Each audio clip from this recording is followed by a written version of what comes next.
नमस्ते दोस्तों, GS classes में आपका स्वागत है। दोस्तों, बीपीएससी के द्वारा आयोजित प्रधान शिक्षक एवं प्रधानाध्यापक पद के लिए आज हम लोग डॉक्टर जाकिर हुसैन के शिक्षा दर्शन से संबंधित महत्वपूर्ण ऑब्जेक्टिव क्वेश्चन को देखेंगे। यह आपके परीक्षा के लिए काफ़ी महत्वपूर्ण है। यह प्रधान शिक्षक एवं प्रधानाध्यापक दोनों पदों के लिए उपयोगी है, क्योंकि दोनों के सिलेबस में डॉक्टर जाकिर हुसैन के बारे में पढ़ना है। तो आज हम लोग देखते हैं डॉक्टर जाकिर हुसैन से संबंधित वस्तुनिष्ठ प्रश्न को। पहला क्वेश्चन है, डॉक्टर जाकिर हुसैन का जन्म कब हुआ था? ए में है 8 फरवरी 1897, बी में है 8 फरवरी 1898, सी में है 8 फरवरी 1899 और डी में है 8 फरवरी 1901। तो डॉक्टर जाकिर हुसैन का जन्म 8 फरवरी 1897 ईस्वी को हुआ था। दूसरा क्वेश्चन है, डॉक्टर जाकिर हुसैन का जन्म कहाँ हुआ था? ए में है हैदराबाद, बी में है मुंबई, सी में है अहमदाबाद और डी में है पटना। तो डॉक्टर जाकिर हुसैन का जन्म अहमदाबाद में हुआ था।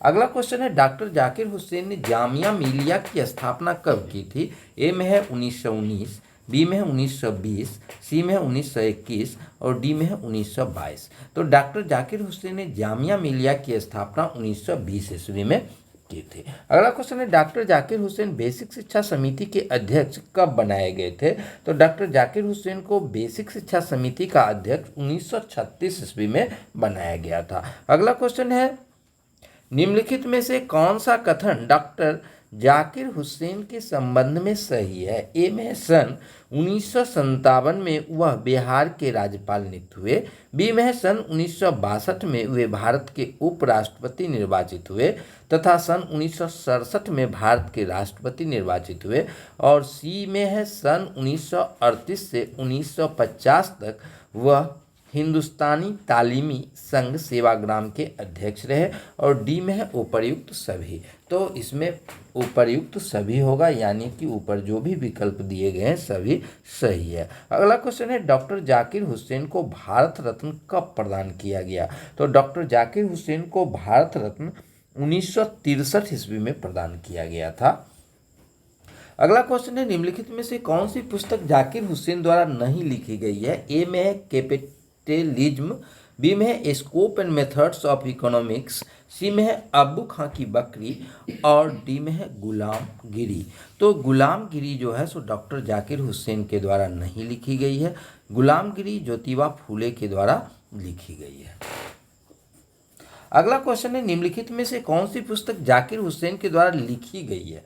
ऊपर है कौन सी पुस्तक नहीं लिखी गई है और आठवां क्वेश्चन में निम्नलिखित में से कौन सी पुस्तक जाकिर हुसैन के द्वारा लिखी गई है? ए में है ethics and the state, B में है द डायनेमिक यूनिवर्सिटी, सी में है एजुकेशनल रिकंस्ट्रक्शन इन इंडिया और डी में है उपर्युक्त सभी। तो इसका आंसर हो जाएगा उपर्युक्त सभी। अब अगला क्वेश्चन है, डॉक्टर जाकिर हुसैन के अनुसार निम्नलिखित में से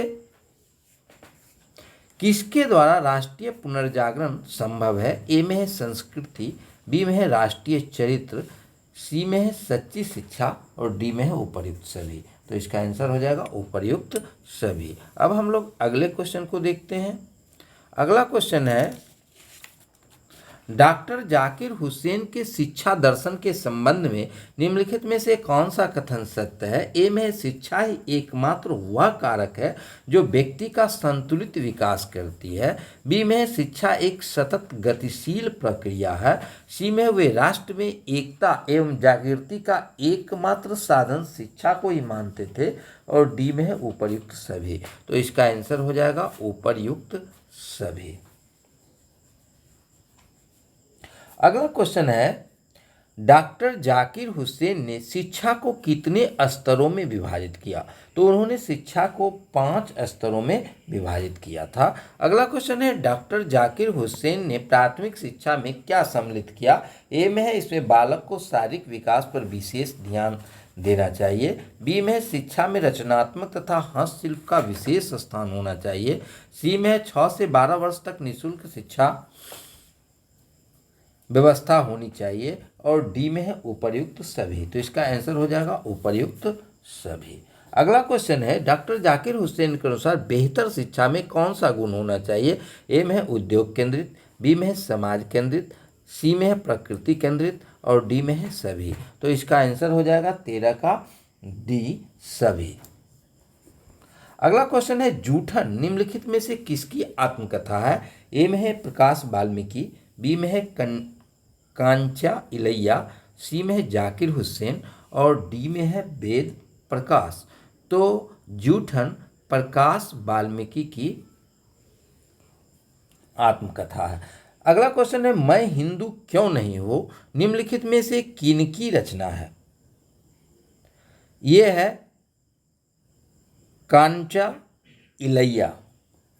अगला क्वेश्चन है ईश्वर को धन्यवाद है कि शिक्षा को काम करने वाले अब अनुशासन की असलियत को समझने लगे हैं, और शायद वह दिन दूर नहीं जबकि मदरसे का अनुशासन भी हर सच्चे अनुशासन की तरह खुद बच्चों के इरादे पर निर्भर होगा और उनकी प्राकृतिक क्षमताओं का विकास का साधन बनेगा, न कि विनाश का कारण। उपर्युक्त कथन किनका है? तो ये कथन डॉक्टर जाकिर हुसैन का है। अब हम लोग अगले क्वेश्चन को देखते हैं।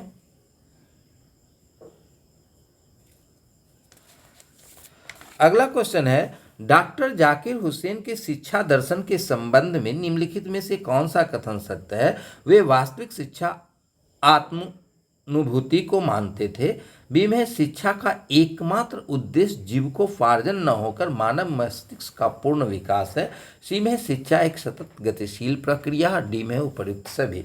तो इसका आंसर हो जाएगा उपर्युक्त सभी। अगला क्वेश्चन है शिक्षा के प्रति डॉक्टर जाकिर हुसैन का निम्नलिखित में से क्या विचार है? शिक्षक का कर्तव्य है कि बालक की मानसिक व शारीरिक शक्तियों का विकास करना, बी में शिक्षक का दायित्व राष्ट्र के प्रति होना चाहिए, सी में शिक्षक का दायित्व सत्य एवं पूर्णता की खोज करना है, और डी में है उपर्युक्त सभी। तो इसका आंसर हो जाएगा उपर्युक्त सभी। अगला क्वेश्चन है फियर ऑफ फ्रीडम के लेखक कौन है?